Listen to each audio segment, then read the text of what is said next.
The story opens with a shy, introverted girl named Casey. She's attending her friend Claire's birthday party. Claire knows Casey isn't the social type, yet she invited everyone from their art class. Casey is part of that group, so she comes along. After the party ends, no one has arrived to pick Casey up. She suggests taking the bus home, but Claire's dad steps in and insists they'll drive her instead. The three girls make their way to the car. They get in and settle down, expecting a normal ride.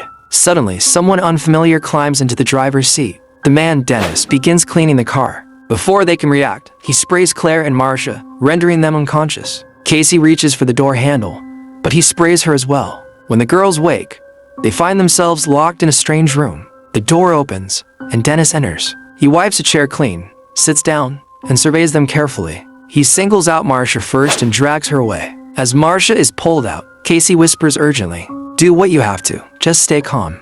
Moments later, Marcia is returned screaming. She explains that Dennis forced her to dance for him. Amid the chaos, Casey's mind drifts to memories of her childhood. She recalls dinners with her dad and her uncle. Her uncle had a strange condition: he would get sick whenever he saw a buck. Meanwhile, elsewhere, Dr. Fletcher receives a sudden email from Barry requesting a meeting.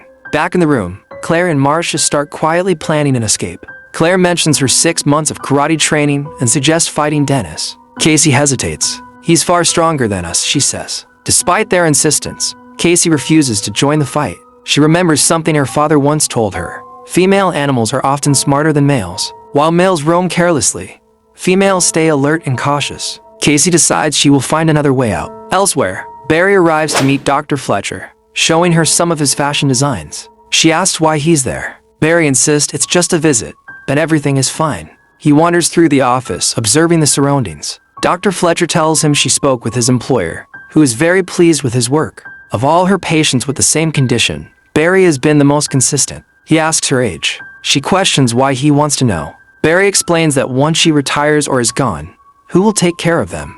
Who else would even believe they exist? Dr. Fletcher reassures him that a colleague from Baltimore will take over the cases. Barry straightens the candy bowl and announces he should leave. As he heads out, he asks if anyone truly cares about them. Dr. Fletcher assures him that they do and mentions her upcoming lecture for the University of Paris, which she will join via video call. Barry departs. Dr. Fletcher moves on to her next patient. As she leaves, her neighbor calls out, curious how she handles her work with such unusual cases. Dr. Fletcher explains that she sees her patients from a different perspective. Those who appear broken may not be weaker.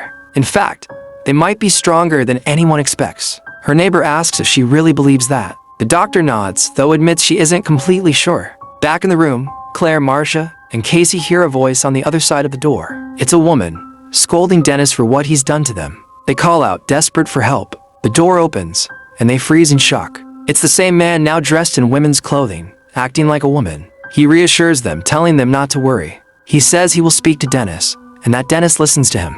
He informs the girls that Dennis is not allowed to touch them, then leaves them there. Elsewhere, Dr. Fletcher's colleague tells her she can't have her own panel at the national conference. She can only join the mood disorder panel. Dr. Fletcher insists this is not a mood disorder. She shows evidence a dog reacts differently depending on which personality is present. They are what they believe themselves to be, and their brains have adapted to protect them. Her colleague dismisses her claims as dramatic. Dr. Fletcher counters, arguing that these individuals might be far more different than anyone realizes. Back in the room, the girls are still trying to make sense of everything. Dennis returns, handing them floor cleaner and toilet cleaner. He tells them they need to keep their toilets spotless. He mentions that Patricia reminded him the girls are sacred food and that he won't bother them again. The girls are baffled by this strange statement. Later, the two girls wake Casey. The man is sitting by the door in different clothes. He introduces himself as Hedwig. Hedwig warns them that someone is on the move. Someone dangerous is coming, and they won't like it. This person has done terrible things to others and will do the same to them. Casey asks Hedwig how old he is. He says he's 9. She points out that he is neither the man nor the woman, and probably doesn't know what they're thinking. Hedwig admits they don't tell him much. Casey asks if he can help them. He refuses, saying he's not supposed to be there. He stole the light from Dennis, and if he stays too long, Dennis will get angry.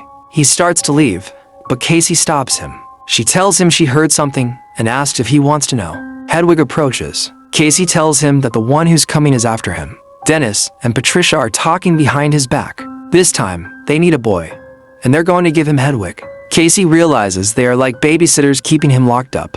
They have to find a way out. Hedwig says it took a long time to make this place safe, and they can't leave. Then he goes to blow his nose. The girls start to panic. Suddenly, they remember what he said.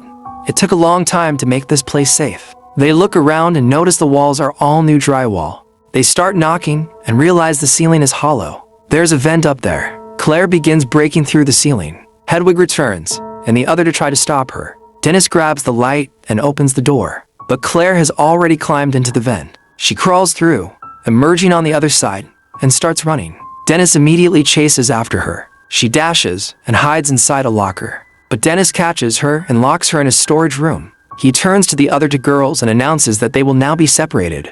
Their clothes are dirty, so he orders Marcia to remove her skirt and Casey to take off her shirt. Then he locks them inside and leaves. Elsewhere, Dr. Fletcher is giving a lecture. She explains that one identity can be completely different from another, and yet they can coexist. One personality can take the light, while another steps into the spotlight. They can even work together. One identity can amplify physical strength to the point of lifting 3 times their own body weight. She believes these individuals have unlocked their full potential. Barry arrives to see Dr. Fletcher. She looks at him, unsure if he's really Barry. She guesses he might be Dennis, but that shouldn't be possible. Dennis is banned from the light along with Patricia because he has disturbing tendencies. Even knowing it's wrong, he can't resist. Their belief system also complicates things. Barry insists he isn't Dennis. Dr. Fletcher points out Dennis's OCD.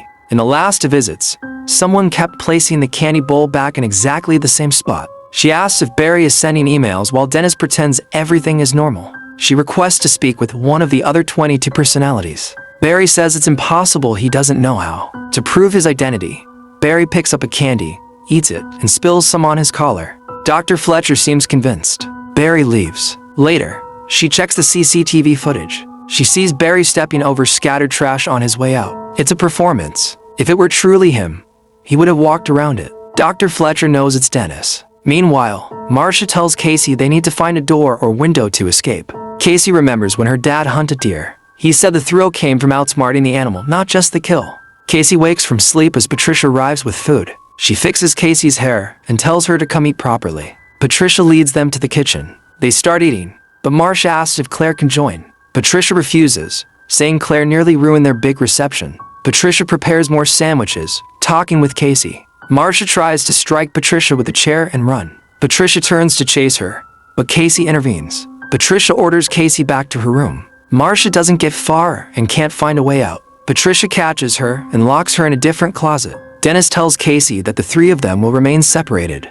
He warns that the beast is coming for them. He orders Casey to remove her shirt because it has breadcrumbs on it. Casey wakes up, and Hedwig is lying in bed with her. Casey tells Hedwig he lied to her. She immediately apologizes. Hedwig asks if she knows who Dennis and Patricia really are. He explains that everyone has to sit in a chair, and Barry decides who stands in the light. But Barry lost that power because of Hedwig.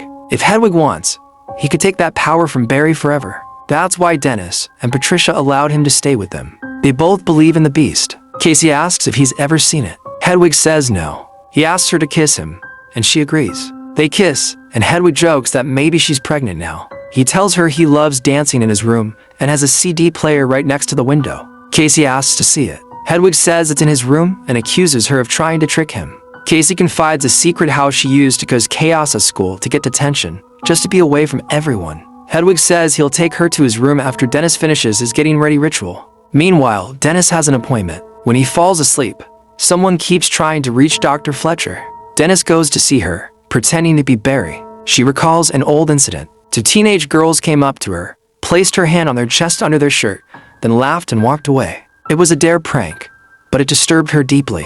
She explains that sometimes abuse can trigger suppressed personalities to take the light. If he's Dennis, she understands why he took over. He felt a need to protect everyone. Others told her that Dennis and Patricia had shared stories about the beast. Stories of how it can climb walls, how thick its skin is. She asks Dennis if he believes in the beast. She tells him she could call Kevin by his full name, but it would create chaos. Everyone would fight for the light, and she doesn't want anyone to get hurt. She knows Dennis wants to protect Kevin. She asks Dennis if he is really Dennis. He drops the act. He admits that everyone ridicules him and Patricia. They aren't perfect, but they don't deserve that. They've taken charge, and only they can protect Kevin. Kevin is too weak and doesn't yet know his true power. Dr. Fletcher asks Dennis when he first came into existence and how he, Patricia, and all the other difficult identities became aligned. Dennis stays silent. She asks if he still believes in the beast. She explains that the beast isn't one of them. She's met all the personalities but never the beast.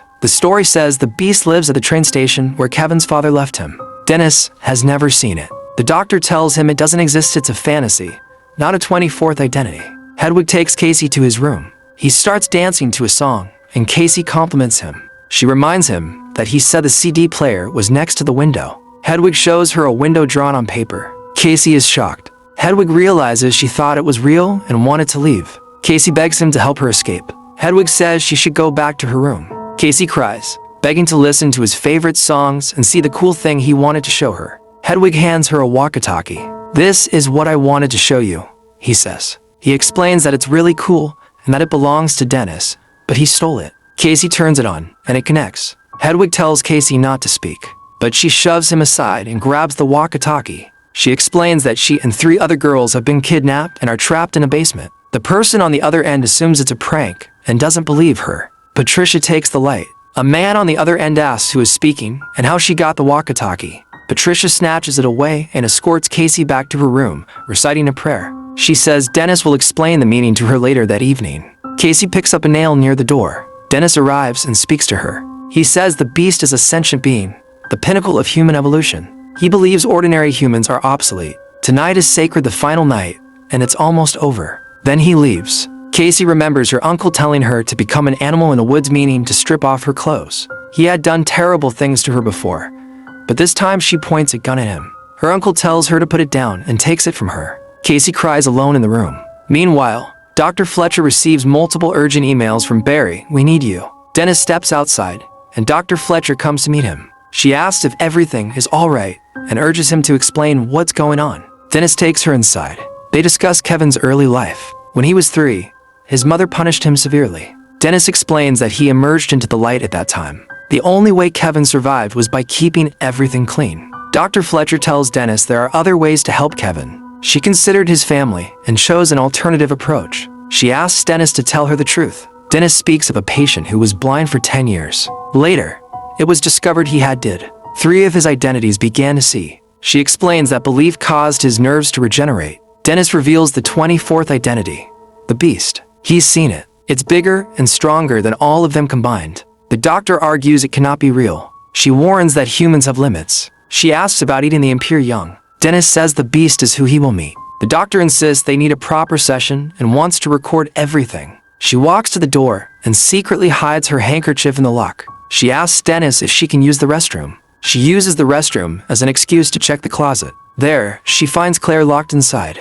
Dennis shuts the door behind her, saying they will never reach their full potential. The doctor cries, blaming herself for not paying closer attention. She tries to stop Dennis, insisting this is a crime. She says this identity is monstrous, and it's happening because of Kevin's current life situation. Dennis knocks her unconscious and lays her on the sofa. Meanwhile, Casey tries to break the lock with a nail. Claire tells Marcia that someone is here and they need to escape. They begin searching the rooms, and Marcia finds a hanger. Dennis goes outside. Patricia buys flowers. Claire tells Marcia it sounded like a slide lock and asks her to try opening the door through the crack. Dennis takes the light again. Casey opens the door and slips out, but the outer door is locked. She tries using the computer, but there's no internet connection. Marcia tries to open the door from her side. Dennis places the flowers in front of the train at the station. Casey begins watching recorded videos of all the different identities on the computer. Dennis climbs onto the train and removes his shirt. Casey discovers that each identity is like a completely different person, not just mood swings. The beast takes the light. It climbs onto the train, crosses over it, and starts running along the tracks. Marcia is just about to open the lock. The beast runs carefully, staying hidden. Dr. Fletcher wakes up at the same time.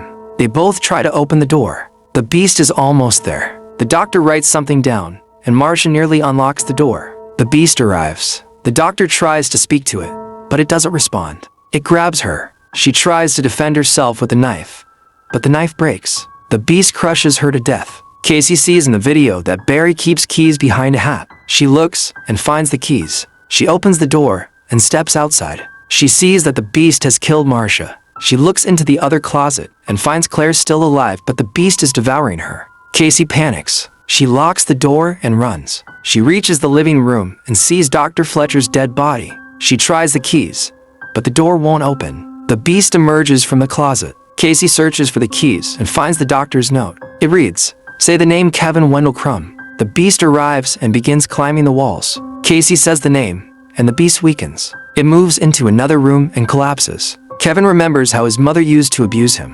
He comes out and asks Casey who she is and what happened.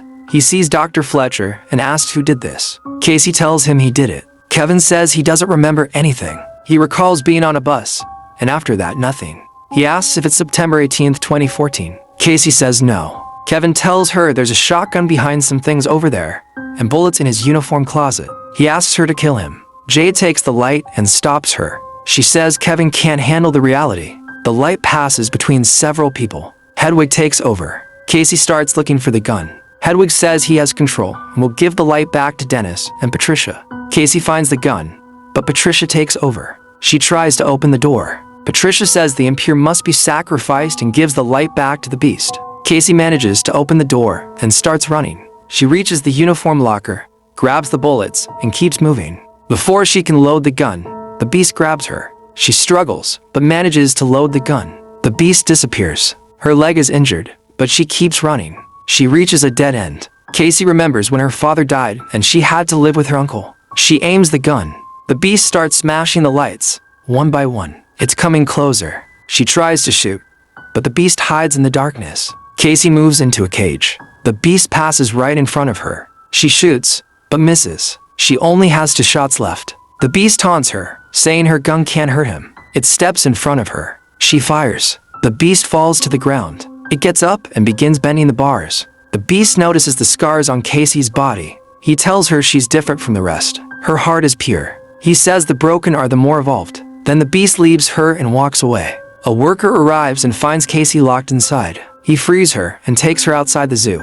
They call the police because Casey reported that people are hurt below the maintenance area. The police arrive and rescue Casey. They check Kevin's quarters and find the dead bodies. Casey's uncle comes to pick her up. Kevin managed to survive and ran away. They all decide to listen to the beast from now on. He can show the entire world that they exist and just how powerful they are. Kevin is now a wanted man and a murderer under the law. Thanks for watching. If you enjoyed this recap, make sure to subscribe to Cinevoice. Hit the bell icon to stay updated and enjoy the journey.